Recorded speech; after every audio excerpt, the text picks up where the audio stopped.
Thank you, Allison, and thank all of George Brown College for this wonderful opportunity to address everyone. I said last night at the speaker's dinner, food is medicine, which means that chefs are doctors.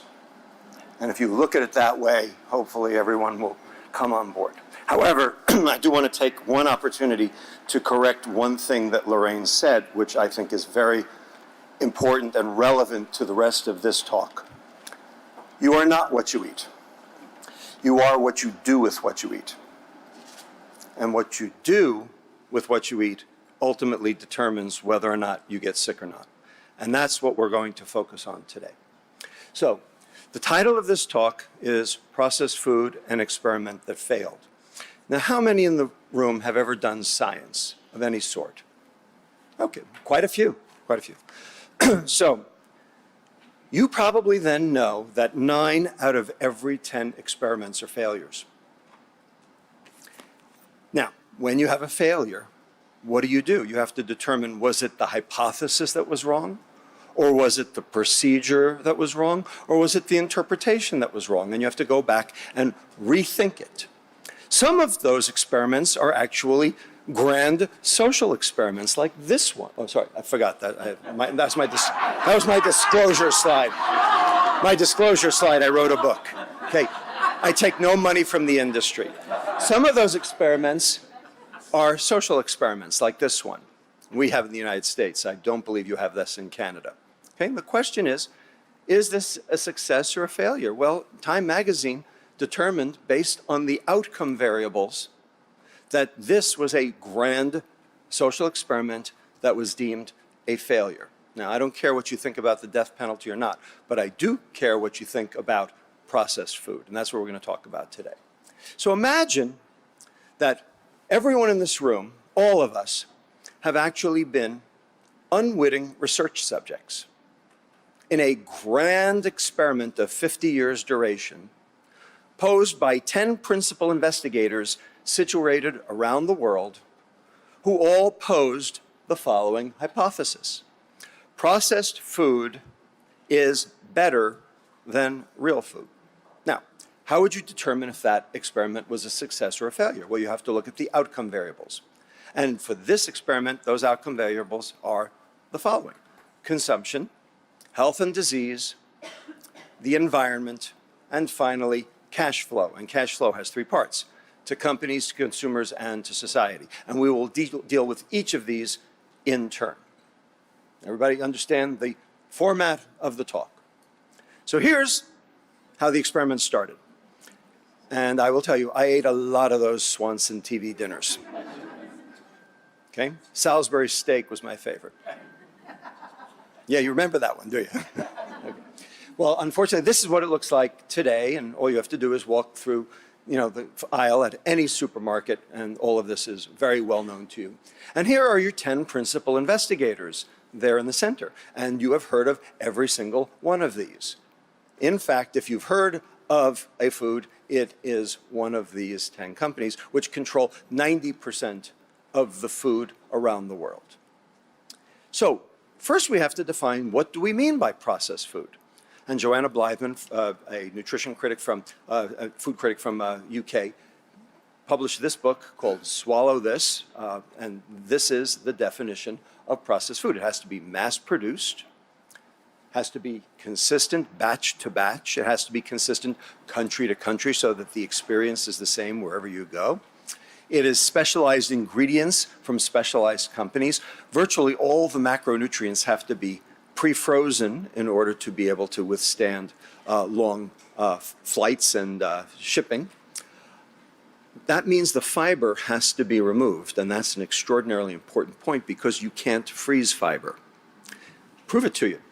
Go home tonight, take an orange, put it in your freezer, take it out in the morning, put it on the counter, let it thaw, try to eat it, see what you get. You get mush, right? Why do you get mush? Because the ice crystals macerate the cell wall, allow all the water to rush in. Hey, food industry knows that. So squeeze it and freeze it, lasts forever. Can sell it forever. it becomes a commodity. That's the definition of commodity, is storable food. And when we went from food to commodity, that's where things changed, for just that reason. Okay? It has to stay emulsified, so that when you put the lasagna in the microwave, the fat and the water don't separate out under the heat. And it has to have a long shelf life or freezer life, otherwise depreciation's too high, costs go up, and then you've got a problem. Everybody with me so far? So that's the food engineering definition of processed food, but there's a nutritional definition of processed food as well. 3 things too little, 8 things too much. We're going to take them in turn. Not enough fiber. Now, fiber is what you throw in the garbage after you juice the drink, right? No. Fiber is actually the reason to eat the fruit in the first place. And the reason is because what fiber does is it forms a gel on the inside of your intestine, the soluble and insoluble fiber, and you need both. And of course, fruit has both. Forms a gel, and that forms a secondary barrier that prevents early absorption in the duodenum so that all of the calories don't reach your liver. And we're going to talk a lot about the liver today. And if you don't absorb them early, what happens? Number one, your blood glucose doesn't spike as high, therefore your blood insulin doesn't spike as high, which is important metabolically to keep yourself in yin-yang energy balance. And it also means that you're not going to absorb them early, which means they're going to go further down the intestine to the next part called the jejunum. And what's in the jejunum? The bacteria. Now the bacteria are not in the duodenum because the pH just changed. But they are in the jejunum. That's called the microbiome. You've all heard that term, I'm sure now. It's a hot term in medicine. So when you consume food with fiber, in other words, real food, you're feeding your bacteria. You're not feeding you, you're feeding your bacteria, and that's a good thing. So not enough fiber. Not enough omega-3 fatty acids. So these are heart-healthy, anti-inflammatory, anti-Alzheimer's. Well, where do you get omega-3s from? Fish, right? Salmon. Okay, but what kind of salmon? Wild salmon or farm salmon? Turns out, wild salmon. Because wild salmon do not make omega-3s. Wild salmon eat omega-3s. Well, what made the omega-3s? The algae. The salmon eat the algae, we eat the salmon. That's how we get them. We get them third hand. But if you're eating farm salmon, you might as well eat a steak. Micronutrients. So, vitamins, minerals, various other cofactors for metabolism like biotin, etc. You know, these are usually found in the fiber fraction. For instance, vitamin B1, thiamine, the first disease that was known to be a nutritional deficiency disease, beriberi, occurred in the Chinese when they started polishing rice because the thiamine was in the fiber fraction. And we learned that, and that's how we discovered the existence of vitamins. So when you remove the fiber, you remove a lot of the micronutrients. And then finally, 8 things too much. Too many trans fats. Now, trans fats are the devil incarnate. Trans fats are the single most dangerous consumable you can put in your body. Cyanide is a little more dangerous, but trans fats are next. Why? All right, the reason trans fats were put into the food is because bacteria can't digest them, because they don't have the enzyme to cleave the double bond, the trans double bond, because normal fatty acids are cis, not trans. So the bacteria would try to chew them up into 2 carbon fragments, and then they'd reach the trans double bond and they'd stop. So they couldn't grow on it, so that things that were made with trans fats could not go rancid. Witness the 10-year-old Twinkie. Well, guess what? Our mitochondria in our cells are refurbished bacteria. We don't have that enzyme either. So when we consume trans fats, same thing happens. You reach the trans double bond, that's it, and then they line your arteries and livers and cause heart disease, liver disease, and many other of the chronic metabolic diseases we know today. Now, in 2013, our FDA finally, after 25 years of basically screaming and jumping up and down and practically sitting on them, finally agreed that trans fats were not generally recognized as safe, and they are now being removed from the diet. Hooray. Finally, a nutritional win. Took a long time. Branched chain amino acids, leucine, isoleucine, and valine. These are 3 essential amino acids. You have to eat them. You can't make them. They are the primary components of muscle. So bodybuilders consume protein powder, which is virtually all branched chain amino acids. And if you're building muscle, that's a good thing to do. But what if you're not building muscle? What if you're a mere mortal like me? And you take in too many branched chain amino acids? There's no place else to store them except muscle. So what happens to them? They go to the liver.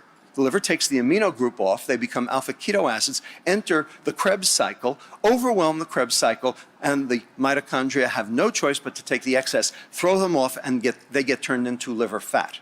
And we're going to talk again about liver fat at great length in just a few minutes. So that's one of the ways that meat could cause disease because of the excess branched chain amino acids. And so which kind of meat has that? Corn-fed beef, chicken, and fish. Grass-fed, not so much. So that's important too. Changes the composition of what you're eating. Omega-6 fatty acids. So these are pro-inflammatory. You need them or you will be eaten by the maggots, but you don't need so many of them. If you have a lot of them, you tend to induce a pro-inflammatory state because omega-6s are the precursors to a compound called arachidonic acid, which then leads to prostaglandins, which are a primary inflammatory mediator. Food additives of all sorts, red food dye number this, yellow food dye number that, et cetera, et cetera. I don't have to go into all those for you. Emulsifiers, this is one of my favorite. So, like I said, you need the emulsifiers to keep the microwave lasagna from separating out. Well, what are emulsifiers? They're detergents. They keep fat and water together. That's why you add the Tide to your laundry. Well, what happens if you add the Tide to your intestine? Think about it. There is a mucin layer that coats all the intestinal epithelial cells. That gets eaten away, and there are electron microscopy studies that show the bacterial apposition onto the intestinal epithelial cells, and that has been associated with various autoimmune phenomena in the gut, and possibly even food allergy. The fact that that mucin layer gets destroyed. So, what are some emulsifiers? Polysorbate 80, carboxymethylcellulose, and my favorite, perhaps yours too, carrageenan. Everybody heard of carrageenan? Okay, so where do you find carrageenan? In ice cream. Ice cream, okay? That's what keeps the fat and the water together in the ice cream. And who introduced carrageenan to ice cream? Margaret Thatcher. She was an ice cream chemist before she was an MP. She truly was the Iron Lady. Salt. Now, salt is complicated because 15 to 20% of the American, I would assume Canadian population as well, are exquisitely salt sensitive. And currently we are consuming triple our appropriate allotted consumption of salt. We should be consuming 2.3 grams of sodium. We are getting 6.9 grams of sodium. Now, 80% of us can excrete the extra sodium without significant upset because our kidneys are working fine. But that 15 to 20%, they need their salt to come down. And the problem is it ain't coming down. Okay, Campbell's soup tried to remove some of the salt from their special request soups, landed flat on their face. Ain't doing that again. So the question is, should salt come down if it's only for 15 to 20%? That's a public health versus clinical medicine question, which we're going to leave for another day. Nitrates. So that's what's in cured beef, sausage, bacon, etc. Okay? Nitrates form nitrosoureas in the intestine, which have been shown to be directly causative to colon cancer. And finally, the number 11, the big kahuna, the one that blows all the other 10 out of the water, sugar. And between Gary and me, we're going to tell you a lot about sugar today. So, you all know this is true. When did you learn this? Did you learn it recently? In fact, we've been saying this since 1950. But when did somebody do something about it? 1994. 44 years of knowing something and not doing anything about it. So my question to you today is this true? And if so, what shall we do about it? National Geographic seems to think so, why we can't resist it, and they mean it. This is from Paul van der Welpen, who is the head of Amsterdam's health service. Okay, and he says that sugar is addictive and the most dangerous drug of the times. And coming from the Netherlands, he should know something about addictive substances. In fact, we all know this. And here's why we know this. Anybody know what this is? Anybody ever work in a newborn nursery? This is called Sweeties. Sweeties. It is a super concentrated sucrose solution that you dip the pacifier in and stick in the normal newborn boy's mouth before the circumcision. The Jews have wine, the rest of the world has Sweeties. Because they do the same thing. They activate your own endogenous opioids because they are addictive. And of the 600,000 food items that are currently available in the American food supply, 74% of them are spiked with added sugar for the food industry's purposes, not for yours. Conversely, of a study that where 400 packaged items were looked at for salt, only 50% of them had greater than the recommendation for added salt. That means that sugar is the marker for processed food. Okay? Because if there's sugar in a food, God put it there. But if there's added sugar in a food, a company put it there. Everybody got it? So that's the marker. So now let's do our 4 outcome variables. Consumption. So over here on the left, we have the original White Castle hamburger, 1957, 210 calories. In the middle, we have Bob's Big Boy at 618 calories. And in America, in the midst of the obesity epidemic, Hardee's had the temerity to offer us the Thick Burger at 1,420 calories. And in California, we are so lucky that we have the Carl's Jr. $6 burger, 2,000 calories. That's the entire caloric allotment for the day, right? Okay. And they're proud of it. Okay. And they do commercials about that fact. Okay. Basically, like, stick it to the man, you know, if you know what I mean. Okay? So, are calories up? Absolutely. We are all eating more, no question. 187 calories per day for adult men, 335 calories per day extra for adult women, 275 calories more per day for teen boys. Yes, we are all eating more. The question is, what are we eating more of? Is it fat? Nope, not fat. Only 5 grams, 45 calories. Basically, the fat's a wash. Here's the secular trends in specific food intake over time. And you can see whole milk way down, meat and dairy about the same, cheeses up slightly, milk desserts up slightly. Bottom line, it's a wash. And that's what the data say. It's a wash. We are not eating more fat. In fact, as our percent of calories from fat have gone down because of the USDA, the AHA, the AMA, and every other medical organization who told us to reduce our consumption of fat to try to prevent heart disease. We did it. We went from 40 to 30%. And as we did it, our obesity and metabolic syndrome prevalence have gone through the roof. Because it ain't the fat. Never was. It's the carbohydrate. 228 calories in this in the teen boys. And here are the carbohydrates here in red.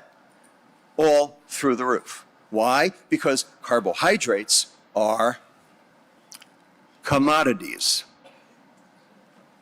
You can sell them. And in particular, one we know of well, beverages, right? 1% increase in soft drinks, 35% increase in fruit drinks, fruit aids, etc. What is this stuff? Well, here in North America, it is this stuff, high fructose corn syrup. You have it here in Canada too. Okay, 63 pounds per person. But you know what? The rest of the world doesn't have so much of this. Very limited exposure in Europe. Japan has it because it was invented there. But the rest of the Pacific Rim, no high fructose corn syrup. None in Australia, none in Korea, none in China. And you know what? They got more diabetes than we do. How is that possible? Because it's not the high fructose corn syrup per se. High fructose corn syrup is evil, no question. But it's no more evil than sucrose. But it is cheaper because we grow it at home. And we don't have to import it. And there's no tariffs on it. So what are we talking about? Well, here's the composition. High fructose corn syrup on top, sucrose on the bottom. Notice, high fructose corn syrup, 1 glucose on the left, 6-membered ring, 1 fructose, 5-membered ring on the right. You'll notice they are not the same. 6-membered ring, 5-membered ring. So, food industry says all sugars are the same. Patently not true, because the picture says so. Now look down below at sucrose. 1 6-membered ring, 1 5-membered ring, O-glycosidic linkage linking the two. The enzyme sucrase in your intestine cleaves this in about a nanosecond. You absorb the 2 molecules equally. Bottom line, it's a wash. They're the same. High fructose corn syrup, sucrose, they're the same. But because high fructose corn syrup entered in 1975, it provided competition for sugar. It made sugar cheaper. And then everyone could afford to put more in, especially as we went low fat. Everybody got that? Okay. So I call this slide very specifically the Coca-Cola conspiracy, and I mean it, and you'll see why. Over there, 1915, the original bottle out of Atlanta, first one being sold nationally, 6.5 ounces. If you drank one of those every day for a year, that would be worth 8 pounds of fat per year. Then, 1955, the next size up after sugar became plentiful after World War II's rationing, 10 ounces, first ones found in vending machines. Okay, that would be worth 13 pounds of fat. Then came the ever ubiquitous 12-ounce can. In 1960, that's worth 16 pounds of fat. And over there is the single unit of measure in America today, the 20-ounce. Okay? Now, anybody know how many servings are supposed to be in that bottle? 2.5 8-ounce servings. Anybody know anybody who gets 2.5 8-ounce servings out of that? That's a single serving. Okay? That's worth 26 pounds of fat. And then in the middle, we have the 7-Eleven Big K Thirst Buster Big Gulp, whatever you want to call it, 44 ounces. That's worth 57 pounds of fat per year. So you'd say, well, QED, we're done.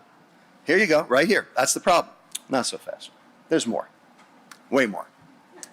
So if you look at what's happened to our sugar consumption, our ancestors getting fruits and vegetables out of the ground in like the 1800s, and the occasional honey, got about 4 pounds of sugar per day. We peaked at around 110, 120 pounds of sugar per day. We have gone down slightly because of the obesity epidemic. We've reduced by about 10%. But you can see what's gone on, and you can see where processed food entered the sphere. Okay? Everybody with me so far? So, consumption, way up. No argument. All right, time for the next variable, health and disease.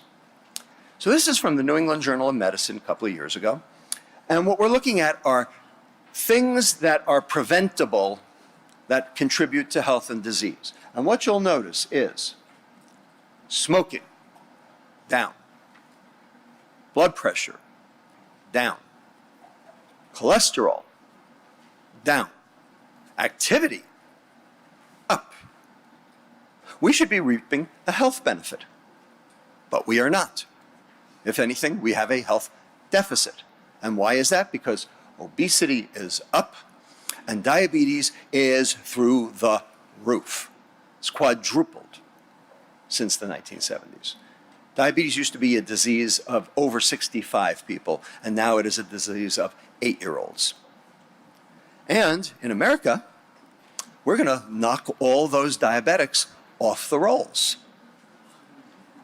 This is the head of management and budget, Nick Mulvaney, saying specifically that we're taking diabetics off the rolls because we can't afford them. So here's the problem.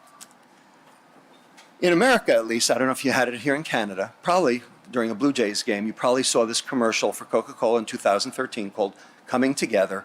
Okay, it's a 2-minute video, and this is a direct quote from that video. Beating obesity will take action by all of us based on one simple common sense fact. All calories count.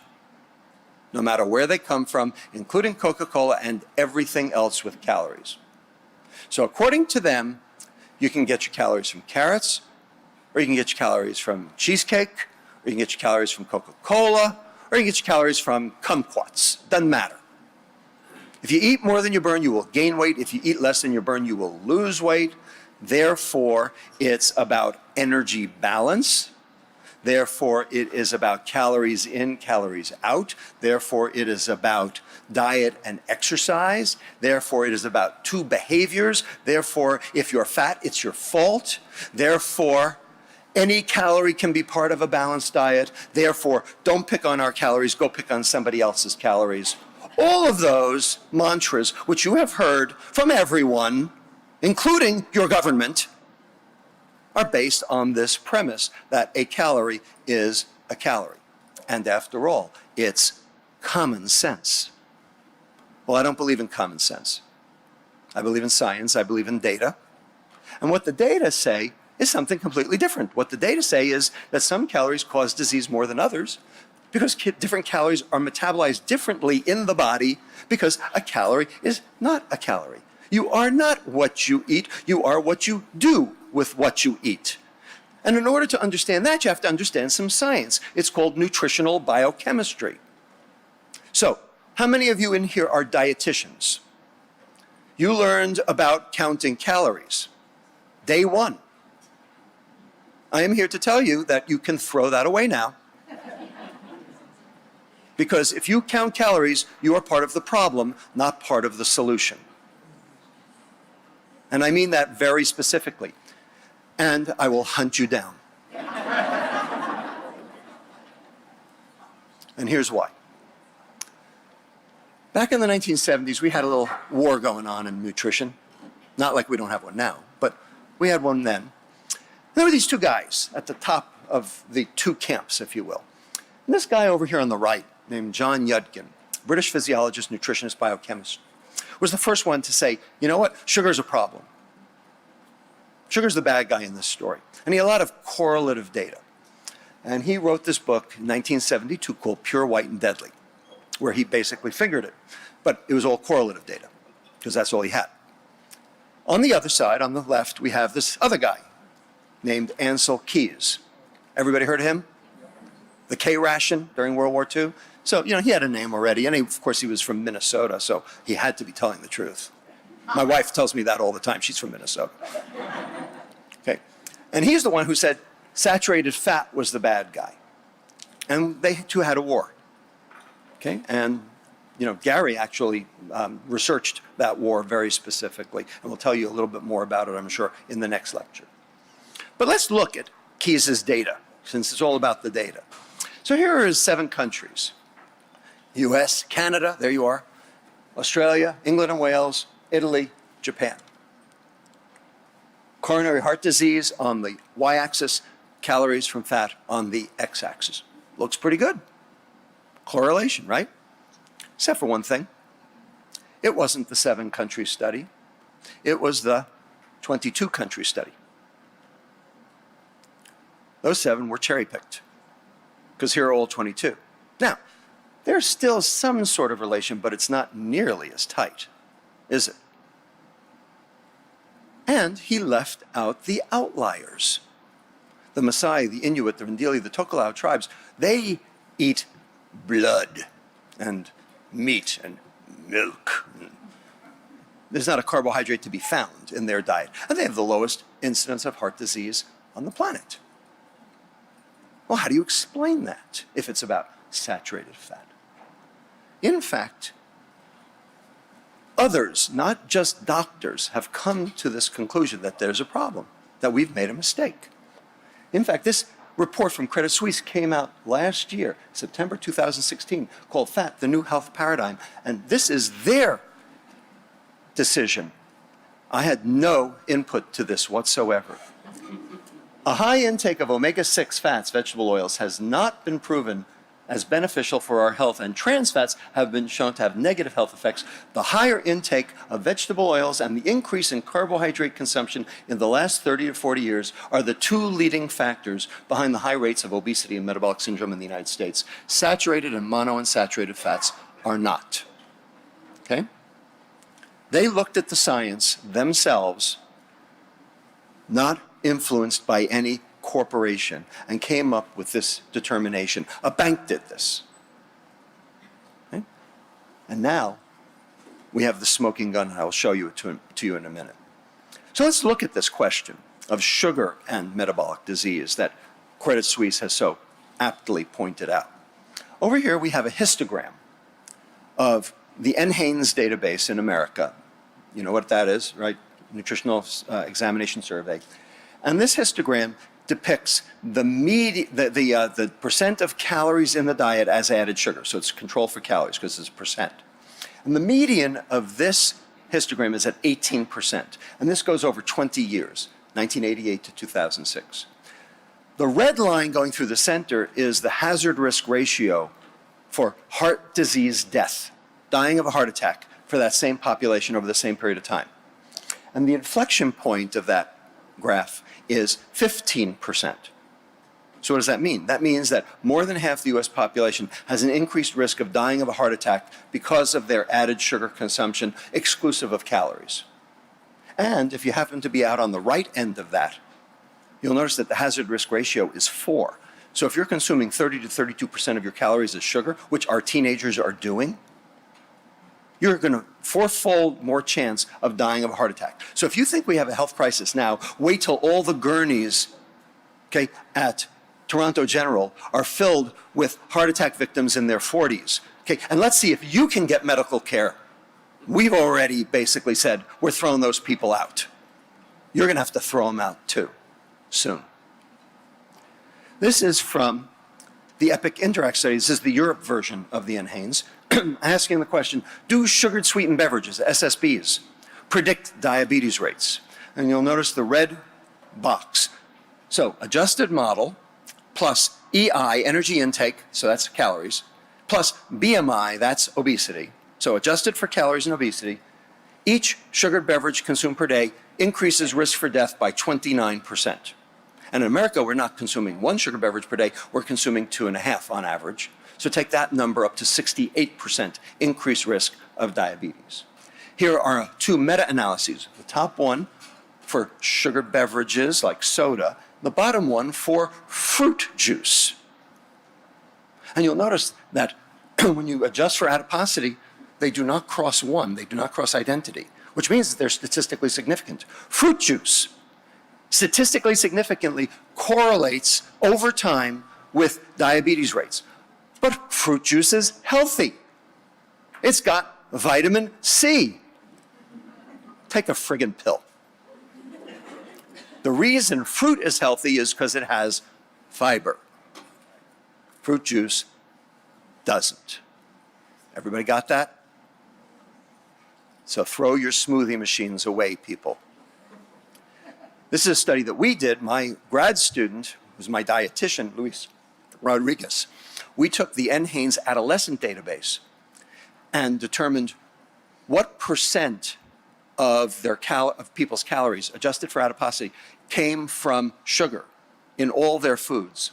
And we divided them up into quintiles. The reference quintile is the first quintile at 30 grams per day of added sugar. And you can see as the quintiles go up, the risk for metabolic syndrome goes up tenfold in adolescents. We also looked at the Food and Agriculture Organization statistics database. So for the whole world, over a decade, 2000 to 2010. We looked at line items. We looked at total calories. We looked at fruits excluding wine, meats, oils, fiber-containing foods, dairy, and sugar crops and sweeteners as separate line items. Calories per person per day, per country, per year for a decade. We then melded that with the International Diabetes Federation statistics database for diabetes prevalence, country by country, year by year, for the same decade. And then we melded that with the World Bank Gross National Income Database to control for the 5 confounders: poverty, urbanization, aging, physical activity, and obesity, to ask the question, what about the world's diet predicts diabetes? Answer, only sugar. Nothing else. Not total calories. Total calories were nothing. If any country had an extra 150 calories per person per day in their country, diabetes prevalence went up a total of 0.1%. Nothing. But if those 150 calories happened to be a can of soda instead, diabetes prevalence went up 11-fold, 1.1%. And again, in America, we're at 2.5 times that much, so take it up to 2.4%.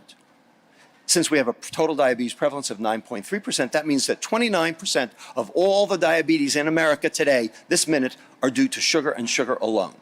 You want something to do? There's a good place to start. And now we have causation, true causation. Because what we did in this study, this was the first paper, now we have 3.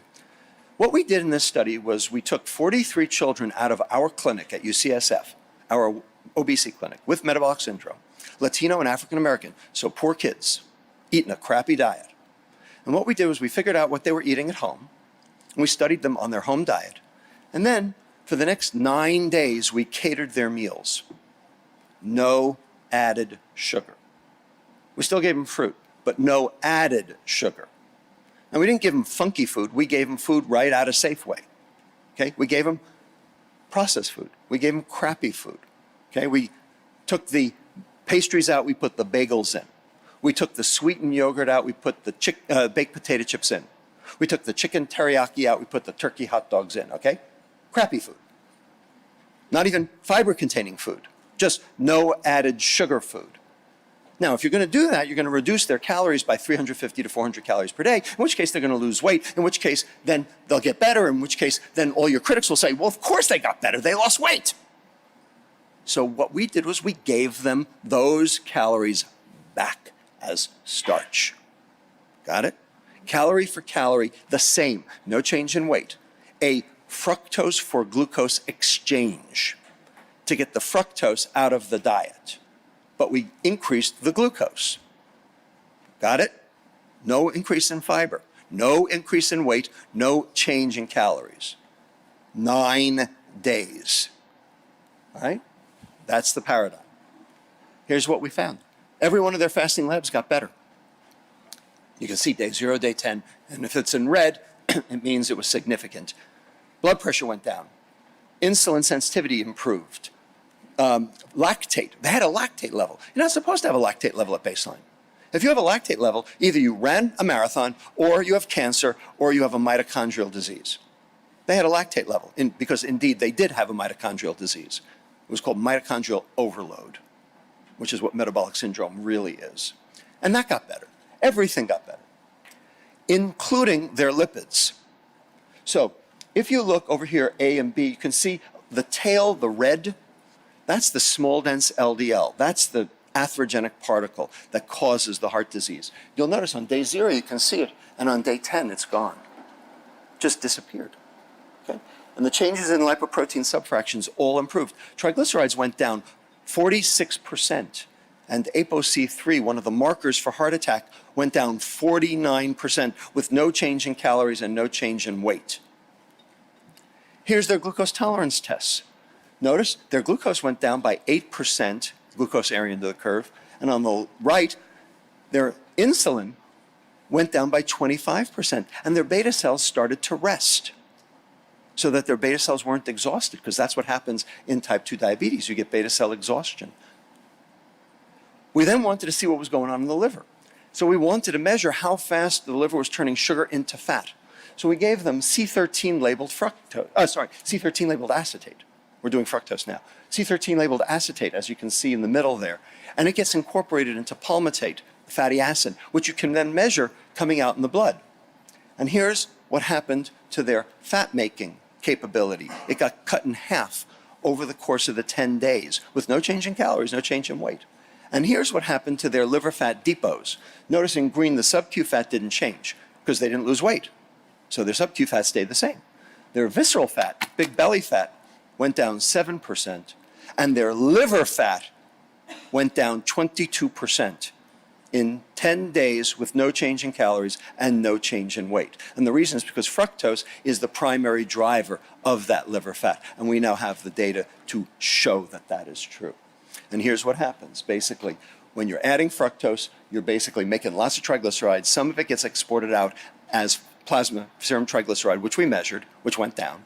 And some of it gets stuck in the liver. When you take the fructose out, the liver fat goes down, the de novo lipogenesis, the new fat making goes down, the VLDL goes down, the visceral fat went down, the liver fat went down, and their metabolic status improved. We made them better on the same number of calories. That's causation. Intervention, causation. So we have the data for 4 diseases. Sugar, causative for 4 diseases. Diabetes, heart disease, fatty liver disease, and tooth decay. We have associative, indirect data for sugar and cancer and sugar and dementia, but we don't have direct data yet. We don't have causative data. We know that sugar causes insulin resistance. We know insulin resistance causes cancer and dementia. We just don't know that sugar causes those things directly. Or is it just mediated through insulin? We don't know that yet. We're working on it. And we now know, as I mentioned before, that this is the whole thing, the whole fat thing was a big lie. And the reason we know it is because my colleagues at UCSF, Kristen Carnes, who used to work with Gary, who wrote the Mother Jones article, Who funded that study was, yeah, to Boston, absolutely. Gary funded this study by sending Kristen to Boston to get the data. And Laura Schmidt and Stan Glantz published this paper in JAMA Internal Medicine. I'm just going to read you the one line here, which New England Journal of Medicine, 1965, which singled out fat and cholesterol as the dietary causes of coronary heart disease and downplayed the evidence that sucrose consumption was also a risk factor. The Sugar Research Foundation set the review's objective, contributed articles for inclusion, and received drafts. The Sugar Research Foundation's funding was not disclosed. The Sugar Foundation put their thumb on the scale to tell us that fat was the bad guy and sugar was exonerated back 40 years ago. And Harvard School of Public Health transmitted this in the New England Journal of Medicine. And there are still people today who still believe this. It is my job and it is Gary's job to disavow that belief amongst all of you, because we have the data and we have the smoking gun. Now, the environment. Sugar good for the environment? What do you think? So the World Wildlife Federation published this report saying that soil erosion because of sugarcane planting is a huge problem. In fact, America is going to need 4 Central Valleys by the year 2050, and we will not even have 1 because of soil erosion. And sugar is a primary driver of soil erosion, not necessarily in the Central Valley, but in other places. Here is Lake Okeechobee in the Everglades, and wherever you see orange, light green, or dark yellow, that's sugar plantation. In fact, 2 years ago, okay, when, not the last hurricane, when Matthew came through, okay, they had to open the locks of Lake Okeechobee, and all of the contaminated water spilled out into the west coast of Florida, and it basically killed off all the wildlife on the west coast of Florida, Fort Myers, all the way down to Naples because of this. This is Minnesota.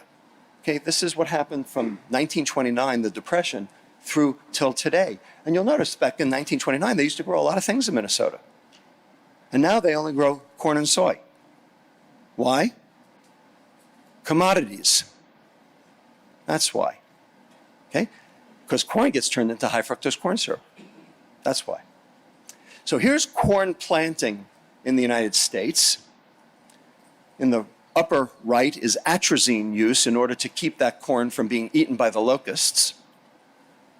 In the bottom right is the nitrate contamination. You can see it all through the Missouri Valley and the Mississippi.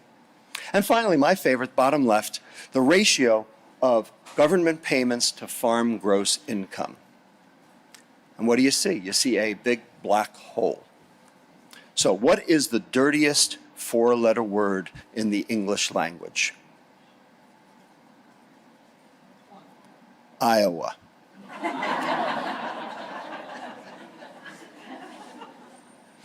because Iowa is the first presidential caucus.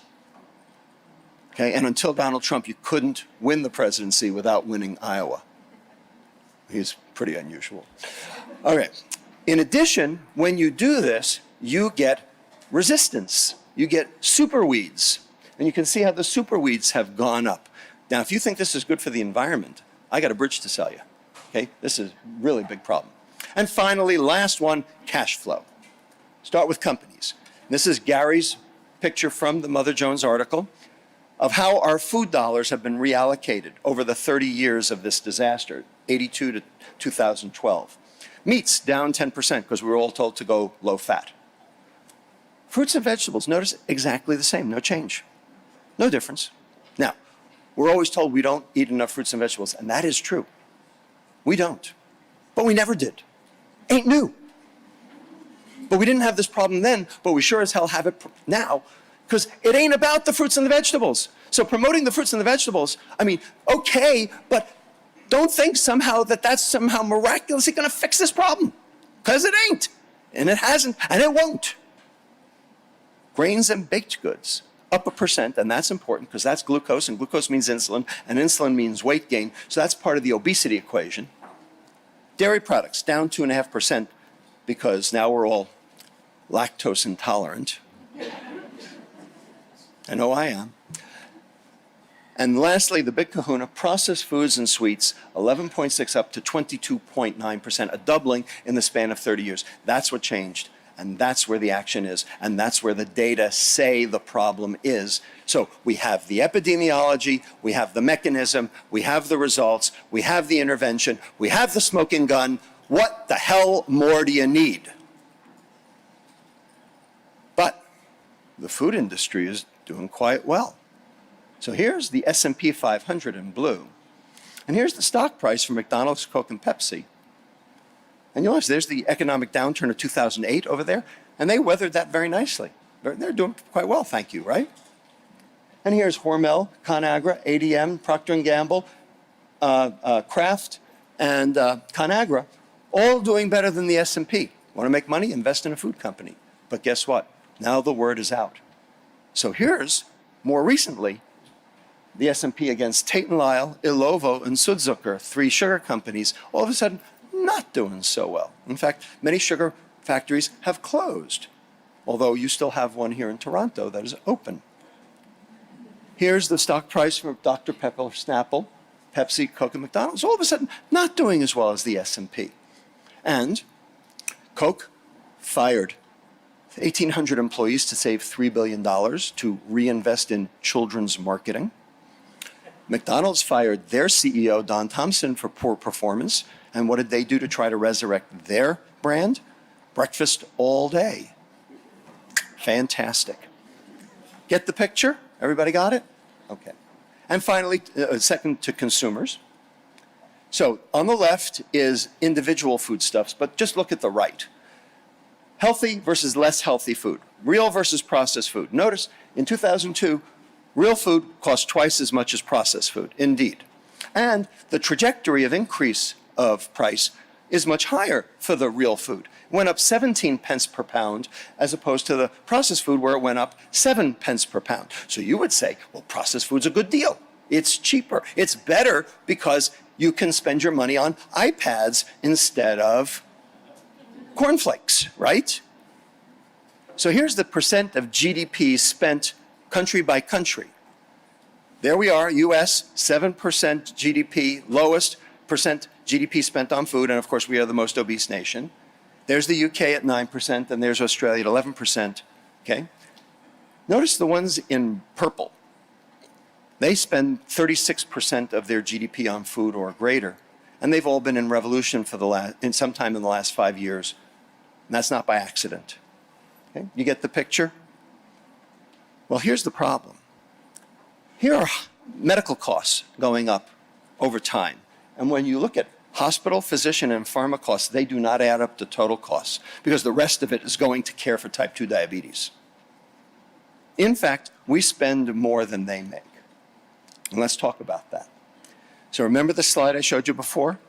Now I'm going to overlay on this slide the percent of GDP in America spent on health care for the same period of time.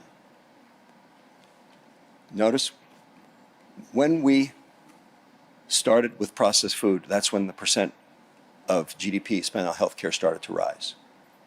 So let's do the math. The food industry in America grosses $1.46 trillion a year, of which $657 billion is gross total profit. Healthcare, however, costs $3.2 trillion, of which 75% is chronic metabolic disease, the diseases of metabolic syndrome, and 75% of that would be preventable if we could go back to 1970 levels. That means 75% of 75% of 3.2 trillion, that's $1.8 trillion a year wasted. We spend triple what the food industry makes cleaning up their mess. That is unsustainable, and that is why Medicare is going broke. It's also why Social Security is going broke. So, Social Security, as you know, is a Ponzi scheme. Okay? The only difference between Social Security and Bernie Madoff is that with Bernie Madoff, okay, you had a chance of making some money before he went belly up. That's the difference. Okay? The healthy young people have to pay in so that the sick, infirm people at the top can take out. But what happens when the young people are not healthy? What if they're sick? What if they can't contribute because they're on disability? In fact, what if Social Security has to pay them? The entire foundation of the pyramid collapses. And that's why Social Security will be broke by the year 2026 as well. This is from Morgan Stanley, another international investment bank, okay? And what did they say? This is the percent of economic growth on the y-axis against modeling the next 20 years with a low sugar case in blue and a high sugar case in gold, which is where we are now. And you'll notice that the gold case by the year 2035 takes us to 0.0% economic growth. Now, who is that good for? Anybody? Is that even good for the food industry? Think about it. So Credit Suisse, an international investment bank who've determined that fat was not the problem, also published this report called Sugar Consumption at a Crossroads. And this is what they said. We believe higher taxation on sugary food and drinks would be the best option to reduce sugar intake and help fund the fast-growing healthcare costs associated with type 2 diabetes and obesity. An international investment bank is calling for taxation. Now, how effed up is that? That's how big and bad this problem has gotten. And they get it. A bank gets it. But the doctors? In fact, we have modeled how much money and how many lives we could save if we could reduce sugar consumption by either 20%, which could be achievable with taxes, or by 50%, which would be achievable if we actually adhered to USDA guidelines. And you can see fatty liver disease, heart disease, type 2 diabetes, obesity, all better. And here's the amount of money we would save during that same period of time. In fact, the doctors know. The International Diabetes Federation went to the G20 in 2015 and told the G20 that they had to tax sugar to save lives and money. Mexico did it. And you know what? It worked. And it's still working. Now, it didn't work as well as they had predicted. So, of course, the food industry said, see, it didn't work, because they had predicted a 10% decline. They got a 6% decline, but it still worked, and it was durable because it lasted for 2 years, and it's going on now year number 4. Berkeley did it, and here's the data on Berkeley. Notice, sugar-sweetened beverages down, water way up. And the UK has announced sugar tax going into effect next year, unless Brexit ruins that. And the thing is that the food industry actually knows this. They know. And who was the one who first knew it, of all people? Mars, the candy maker, M&M's, Milky Way, Snickers. Sugar is their stock in trade. And they came out with a statement that said that they supported the USDA's approach to no more than 10% of daily intake. And they also believed that it was time for all stakeholders, including industry, to engage in a constructive discussion that focuses on effective approaches to help consumers manage their intake of added sugars. A candy company gets it. And guess who gets it now? Coca-Cola. They themselves have now admitted a calorie is not a calorie. So all you dietitians who are still doing math, I'm hunting you down. This is about science. This is not about math. It never was about the math. And if you're doing math, you're part of the problem, not part of the solution. Fix it. So imagine the past 50 years have been this grand experiment. The hypothesis processed food is better than real food. Let's look at the scorecard. Consumption, way up, no argument. Health and disease, a complete and utter disaster. In fact, if this had been a research protocol, it would have been stopped decades ago by the IRB because of the deaths. Environment, huge problem. Superweeds, Iowa.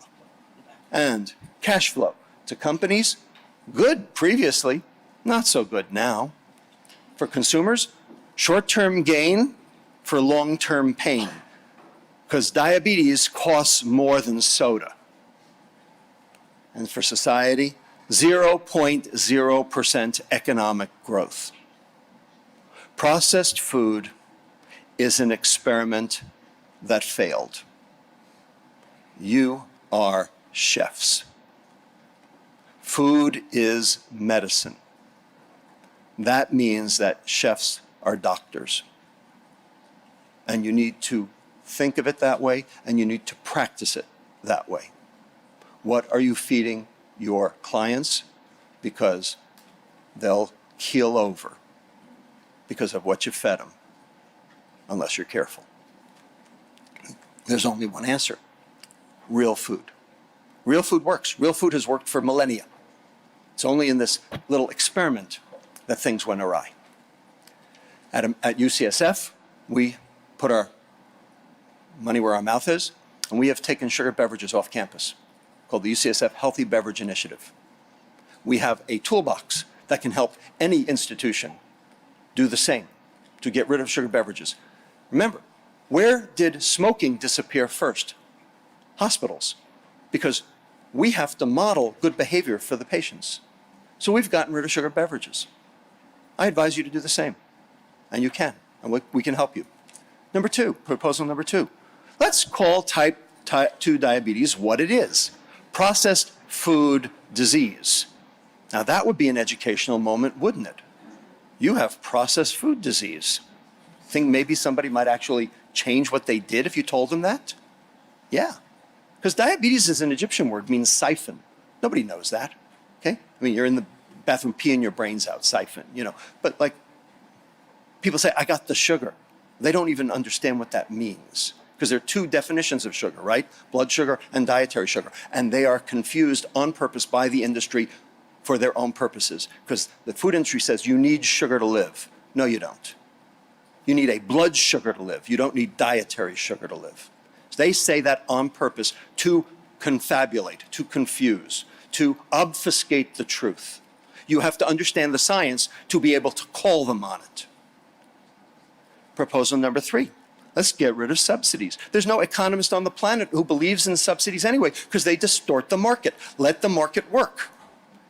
So let's roll back the subsidies for corn, wheat, soy, and sugar. And they say, well, food prices would go up.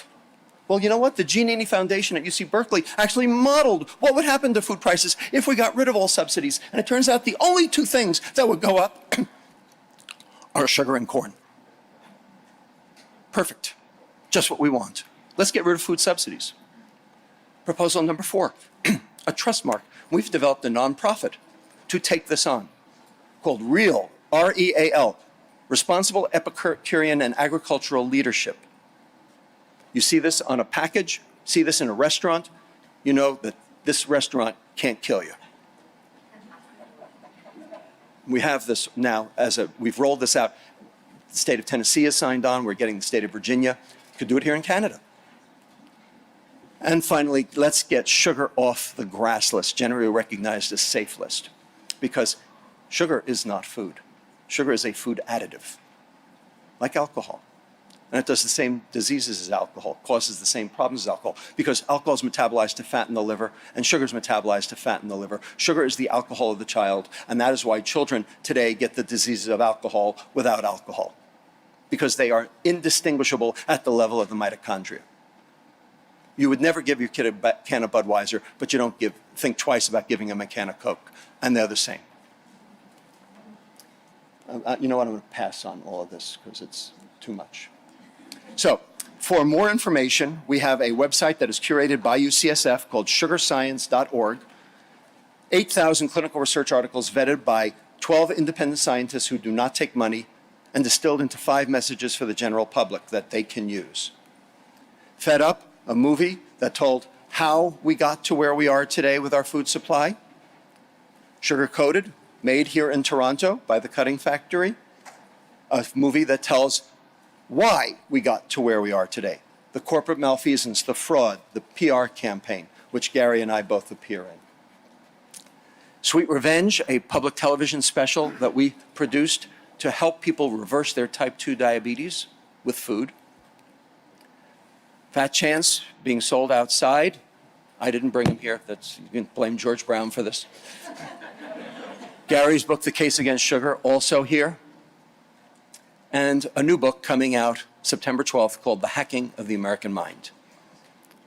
And I'll be happy to talk to that with you on the break if you like. I've taken enough of your time. I want to thank all of my colleagues at UCSF, at eatreal.org, our nonprofit that's doing this work to advocate for changes in the global food supply to support and promote real food to ameliorate childhood obesity and type 2 diabetes. Thank you so much.